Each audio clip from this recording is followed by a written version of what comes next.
A big focus for us on Hardline was bringing speed to the game. Visceral thought of every way possible to make the game feel faster, from the vehicles to the maps to the modes, all the way to the sounds. We wanted Hardline to sound as big and as bad and as fast as it possibly could. In past Battlefield games, you would have people sniping each other from objectives, but because we have all these big buildings and big obstacles in the way, that's harder to do in our game. When driving the sound of the guns forward for Hardline, we took it upon ourselves to arrange a bunch of different recording sessions. And the biggest one was down at Warner Brothers Studios in Burbank, where we recorded blank firing weapons in all kinds of different environments. We had city streets built from their sets.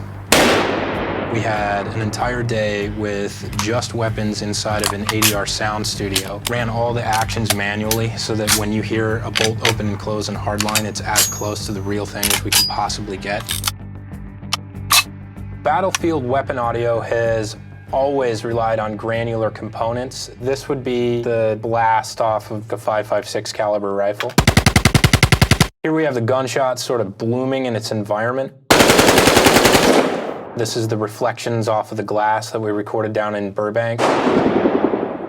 When you're pulling the trigger, you're also going to get the recordings of the bolt opening and closing. And when you let it go, you'll even hear the spring inside of the receiver extension buzzing.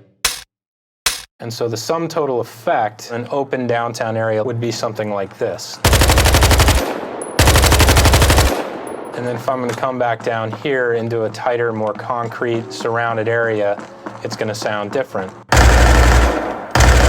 Same thing if I'm hiding in a doorway. If I come all the way in this stairwell. The way we're painting in these environments make Battlefield Hardline sound unique. Sound really is an intricate part of immersion in the driving experience in Battlefield, especially in Hardline and some of our faster cars. When you put the nitrous on, you hear those flames coming out of the tailpipes. We were really fortunate in Hardline to get a piece of tech that Need for Speed has been using for a while called Ginsu. And it's a different way of making car engine audio. It really makes you feel like you're behind the wheel. That was really the genesis of vehicle design on Hardline, was figuring out how we take what already exists, what players embrace and love about Battlefield, and take it into our own space. Working on a game in the Battlefield franchise, there's obviously a lot of expectations from the fans, especially when we're going in a new direction. It's sort of a new flavor. The cool thing about Cops and Criminals is that every kid grows up wanting to drive that fast muscle car. You want to drive around town with the lights on, the sirens on. When you're playing it, you feel like you're playing a Battlefield game. You just feel like you're playing a different style of Battlefield game, a much faster Battlefield game. And we really think that the sound that we've defined for this game will set us apart from previous iterations of Battlefield and give us a flavor and a sound and a speed all of our own. Rolling, speed, action, adventure, Battlefield Hardline. Buy it now. One clap for us.